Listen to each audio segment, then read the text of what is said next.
इस वीडियो में आपको इस पाठ में आए प्रश्नों के लिखित उत्तर मिलेंगे। नमस्कार सभी को, हिंदी कला केंद्र में आपका स्वागत है। अगर आप इस चैनल पर नए हैं तो पहले इसको सब्सक्राइब करें व बेल आइकन को दबाना ना भूलें ताकि नए वीडियो का नोटिफिकेशन सबसे पहले आपको मिले। टपका। बच्चों, इस लोक कथा को हमने इसके भाग 1 में पढ़ी व समझी थी। अब इसके अभ्यास प्रश्नों को देखते हैं। कहानी से धनिया को टपके का डर क्यों था? अगर किसी के कपड़ों पर टपके का दाग लग जाए तो उसे निकालने में परेशानी होगी, इसलिए धनिया को टपके का डर था। मामा, क्या बात करते हो? टपके से डर गए? मैं तो इसे बड़े चाव से खाया करता हूँ। बंदर ने हंसकर कहा। बंदर ने किस टपके के खाने की बात शेर से कही थी? बंदर ने बरगद पर लगे बरमटों को खाने की बात कही थी, यानी बरगद के फल। आखिर रहे बंदर के बंदर ही, शरारत किए बगैर नहीं रहोगे। शेर की इस बात से बंदरों की कौन सी विशेषता पता चलती है? शेर की इस बात से पता चलता है कि बंदर एक जगह शांत नहीं बैठ सकते, वे उछल कूद करेंगे या फिर कोई शैतानी। अजीब बात थी, शेर कुम्हार से डर रहा था और कुम्हार शेर से। शेर और कुम्हार एक दूसरे से क्यों डर रहे थे? शेर कुम्हार को टपका समझकर डर रहा था और दूसरी तरफ कुम्हार उसे अपना गधा समझकर ले जा रहा था। लेकिन जैसे ही उसे पता चला कि ये शेर है, तब वह भी डर रहा था। कुम्हार ने शेर से अपनी जान कैसे बचाई? कुम्हार ने उचक कर बरगद की डाढ़ी यानी उसकी लटकती जड़ों को पकड़कर उनके सहारे पेड़ पर चढ़कर अपनी जान बचाई। आपकी बात। शेर ने टपके को अपने से बलवान समझा। आप किस किस को अपने से बलवान समझते हो? मैं हाथी, घोड़ा, शेर आदि को अपने से बलवान समझती हूँ। बंदर को टपका बहुत अच्छा लगता था। आपको क्या क्या अच्छा लगता है? तो आपको क्या क्या चीजें अच्छी लगती हैं वो सब लिखनी है यहाँ पर।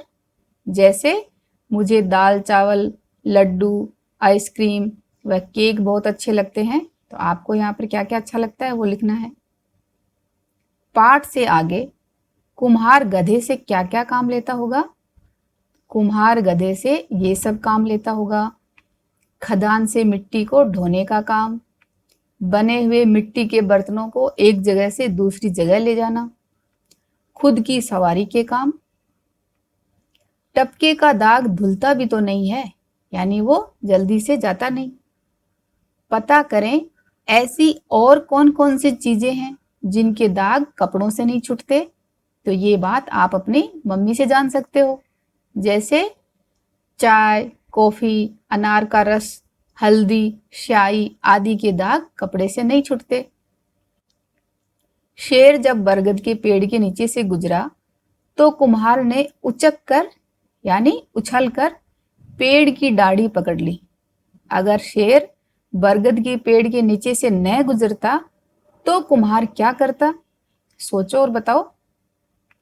फिर कुम्हार को कोई नई तरकीब सोचनी पड़ती, जैसे अचानक कूदकर किसी झाड़ी के पीछे छिप जाना, क्योंकि वो दोनों तो अंधेरे में भागे जा रहे थे। पाठ में आया है कि शेर और बंदर भागते भागते दूर निकल गए। वे दोनों भागकर कहाँ गए होंगे? तो शेर कहाँ रहता है? जंगल में। तो दोनों भागकर जंगल की ओर गए होंगे। भाषा की बात। आधे का कमाल यानी आधे अक्षर का कमाल। देखो कैसे।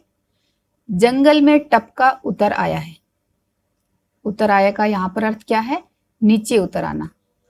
शेर और बंदर उत्तर की ओर भाग गए, तो यहाँ पर आधा तय और है।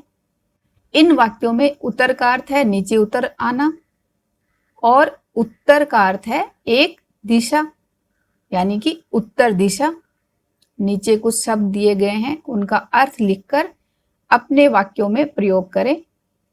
तो नीचे जो शब्द दिए गए हैं इनका अर्थ आप लिखो और इनका वाक्यों में प्रयोग मैं बताती हूँ ताकि आपको ये अच्छी तरह समझ आ जाएंगी। जैसे पका, पका हुआ आम बहुत स्वाद था। पक्का, बारिश में पक्के घर में टपका नहीं आता। मिट्टी, बच्चे मिट्टी में खेल रहे थे।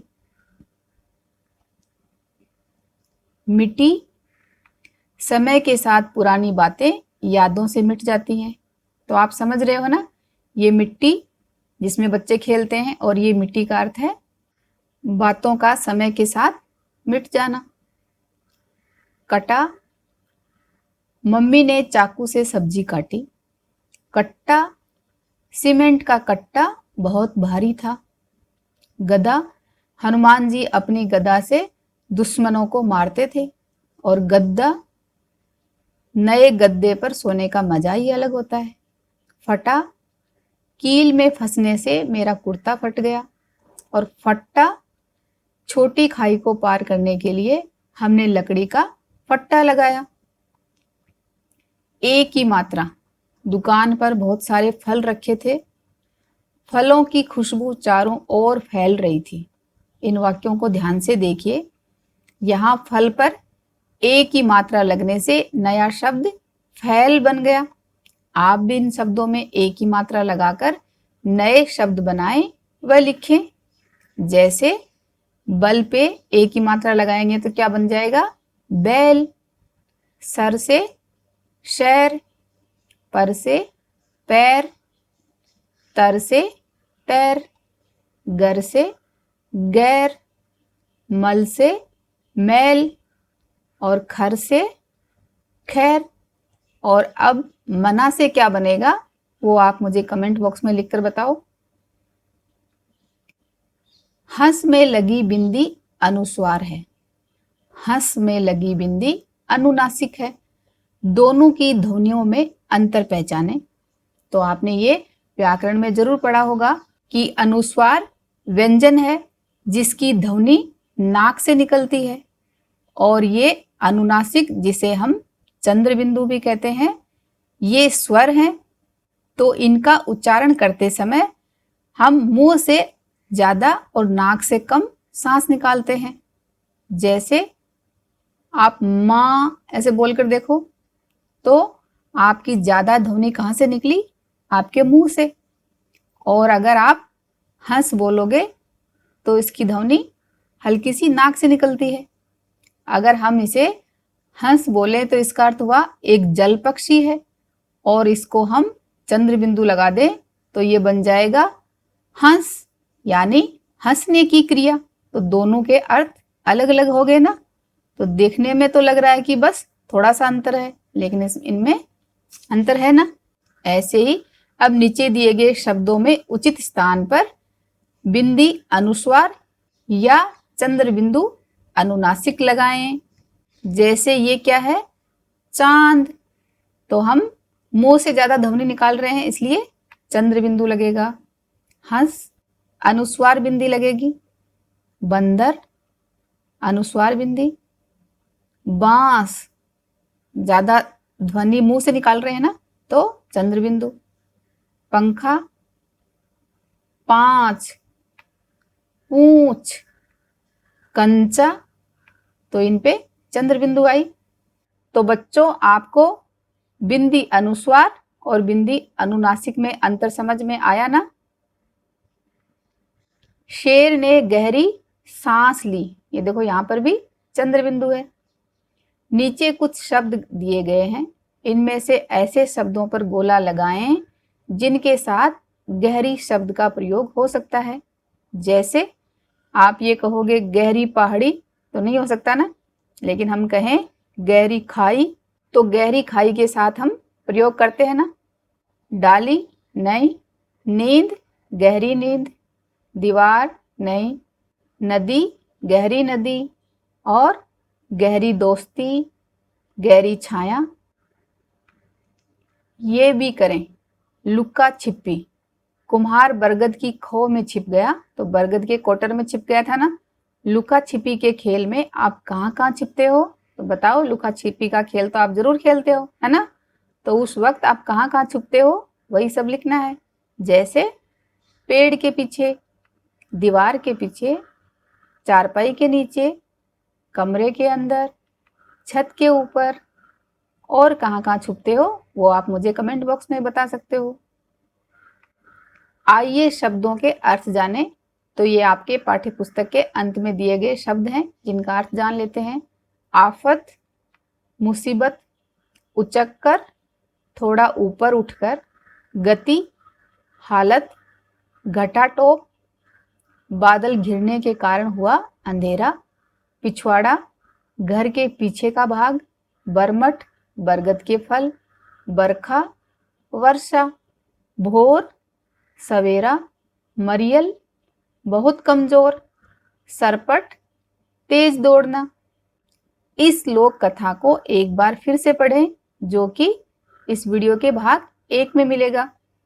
अगर आप शेर की जगह होते तो टपके की सच्चाई का पता कैसे लगाते, ये बात मुझे कमेंट बॉक्स में बताओ। क्या आपने इससे मिलती जुलती कोई कहानी सुनी है? अपने दोस्तों से साझा करें। सुझाव व सुधारों के लिए कमेंट बॉक्स में लिखें। अगर हमारे वीडियो बन ही रहे हैं आपके फेवरेट, तो फिर क्यों ना करें इनको लाइक, सब्सक्राइब और रिकमेंड। हमें और बेहतर बनाने के लिए आप कर सकते हैं कमेंट। धन्यवाद।